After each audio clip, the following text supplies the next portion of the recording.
What is going on, Movie Meals? Movie Meals. Boy, am I tired today.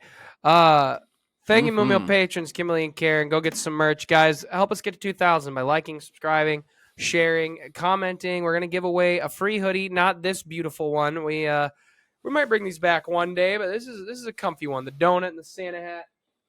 Uh, we'll be giving away one of the popcorn movie meals hoodies to anybody, to a random fan who comments and has been showing support, which people have, and we really appreciate that. It means the world to us because Good job, guys. we've seen it. But we're finally here for The Boy and the Heron. Kyle took a year and a half to see any freaking movie, but he's day one in line for Aquaman, so be ready for that. What? Uh, I'm just Don't playing with spread you. these lies. uh, but we're here for Boy and the Heron. Finally getting a chance to talk about it. So, Kyle, what were your positives of The Boy and the Heron? Miyazaki comes back strong, which is something that no one should be surprised by. But 10 years since his last film, I believe, Yep, he Wind Rises decided. in 2013. Yes, thanks. It wasn't. It was supposed to be his final hurrah. He decided, never mind. I changed my mind, and I'll show you that I still got it. And I would say that he still brings it. In regards to um to this movie compared to the rest, I would say that his is still strong in terms of its animation, its amazing score. It's probably one of the best I've heard this year personally. I hope that it gets a lot more traction in the awards race moving forward. That's how much I liked it. um and I thought the story itself, it felt more personal to Miyazaki as compared to his other films, which personally for me, I feel like most of his other films are more thematically about his interests or his thoughts on the world and like maybe the current moment, as compared to this one where it's much more about like his childhood in like a um Odyssey type sense or a like uh Wizard of Oz type sense. Like you go into a fantastical land, but it's about like Yeah, very his Wizard of Oz. yeah, his very personal childhood moments and upbringing. It illustrates that in like an Odyssey type sense. So yeah, I just thought it was very clever in terms of telling that story. Again, animation is super strong, and Alex saw in the dub, so he'll talk about that. I saw in the sub, and I thought the voice acting there was terrific, but the dub is getting a lot of traction, especially because of Robert Pattinson, of course. So, Alex, how about you just take it now? Tell me about your positives. The clip they keep showing of the dub of Robert Pattinson is he says "your mother" in one of the lines, and Mm, I walk around all day and I'm like "your mother," and then I realize I just sound like a like a Jersey, Brooklyn, New York combination old lady smoker is what mine ends up being, not this yeah. incredible voice. I did see it in the dub, and all the nerds at home are like, "Oh my god, how could you say it in the dub?" Doesn't matter what you see it in. Everybody's talented. You can watch it in sub and say, wow, I can really understand that this voice acting is incredible. You can do that Mm, in the dub. I chose the dub because I wanted to see this voice cast. I'd heard such great things about Robert Pattinson, and he is really putting people to shame.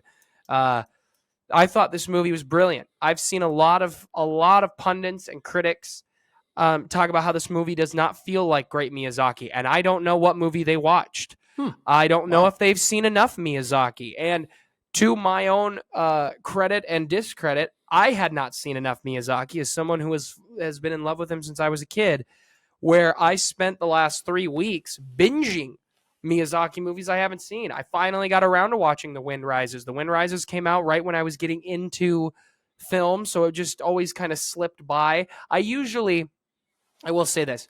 I do try every year to go to the Ghibli Fest we do here in the States. Every fall, end of summer, they do the Ghibli Fest, and I usually try to go. I've gotten a chance to see some movies in the theater for the first time of his, or just getting a chance to see him. But the big three, like or the big four, really, Mononoke and Howl's Moving Castle, Totoro, and Spirited Away, tend to be like, I got to rush to that one. And then Mm, a Wind Rises comes around, and then I end up, it just drops on the priority list, which is wrongfully so, because I've watched a bunch of his movies lately. I watched Nausicaa Valley of the Wind for the first time. His first movie, I watched Porco Rosso, who Michael Keaton is the lead in the dub there. An absolute great casting for a pirate pig in an aircraft. Are you kidding me? I watched The Wind Rises for the first time, and now I'm actually halfway through only yesterday, which he did not direct, but is part of Studio Ghibli. Um, and I gotta say, when you watch The Wind Rises, and to be fair, we also watched Princess Mononoke not that long ago. It's been a little bit more than within the last couple weeks, but about a month ago. Spirited Away watched within the last year. So I really love Miyazaki. I loved this movie, and I don't understand how people are not. There's no way if you sit down and you watched every Miyazaki movie back to back to back to back to back, and you took a day and you said every day I'm going to spend the next 10 days, I'm just going to watch all his movies. By the time in order, by the time you get to Boy and the Heron, you're going to be like, wow, this is the closest thing to Mononoke, Spirited Away, or Howl's Moving Castle I've seen. It is brilliant. It is a great reflection, and I know it was a very personal movie for Miyazaki with the boy, the heron, and another character. They didn't market as much, so I don't want to say the character just in case you haven't seen the trailers or I don't want to spoil anything. But those three characters are supposed to represent Miyazaki and two of his partners that he grew up with and helped create these many worlds that Miyazaki has gotten to make. And I love that. And I think that translates so well. And at the end of the day, the movie is also just about acceptance and loss and how you move forward. It's very much reminiscent of Alice in Wonderland or Spirited Away, which I think is more on an Alice in Wonderland style take than this would be. But I think this movie's brilliant. The animation, Miyazaki's animation is always really amazing, and even in a movie like Wind Rises or Porco Rosso, which is not as um, there's not as many standout characters, I would say, or standout shots from compared to Spirited Away or Mononoke or even a Totoro, but this one does. Boy and the Heron does have a lot of those standout shots. It has a lot of those incredible moments. I am going to go see the movie again. I think I am going to go in the sub this time because I just want to experience it both ways. Mhm. I'll probably do that after the holiday break, but I loved everything about it. I loved the message. The American voice cast was excellent. I went in thinking Robert Pattinson. For some reason in my head, I thought Robert Pattinson was voicing a different character. He voices the Heron. I left going, wait, what? Like when the movie ended, I was like, wait, I didn't hear Robert Pattinson's voice. Even Florence Pugh was putting in a lot of effort, and it like you could tell it was Florence, but it wasn't her regular voice. She was bringing to life the character through the voice, and between everybody, especially Robert Pattinson, they're putting any voice actor that is a big Hollywood star like a Chris Pratt or any of these guys. I mean, lots of them do it. I mean, Jack Black does a great job, for example, I think, doing voice work. But Robert Pattinson walked in and said, this is a Miyazaki movie. You pour your heart and soul into this performance, and he did. And I think it is absolutely brilliant on all ends. I think the message hits. I do think the story, well, I guess we can get into that. Kyle, we'll throw it back to you because I love the movie. I do have one small nitpick, but what are your negatives? Do you have any? No, but at the end of the day, I would say that I like this movie, but not love this movie, and I think that's because even though I understand and I enjoy that this movie's about Miyazaki, I'm not someone that has grown up with his work or with anime in the same vein that most other people seeing this movie have. So I feel like the story I enjoyed, but I didn't get as thoroughly invested in it or thought it was or has like this longing effect on me the same way that I've seen most other critics or other people who enjoy anime have. So I would say like while you have been able to like have seen all of his movies and you understand like his craft and him as a person probably a lot more in context compared to myself, I guess like if you're in my camp you might feel a little bit alienated while others may be the contrary. So at the end of the day, like yes, it's very good, it's excellent animation and the story is terrific, but I just didn't come away loving it only because I just don't have that full context and background when it comes to Miyazaki the person, I would say. Like this kind of was my understanding or my first lesson when it comes to Miyazaki as the person pretty much. Hopefully that made some sense, but no, other with when any sort of negatives, not really. I mean, this movie is just very strong on its own right, and makes me just want to see the rest of his filmography that I haven't been able to check out yet, like Porco Rosso, for example. So, very strong movie nonetheless.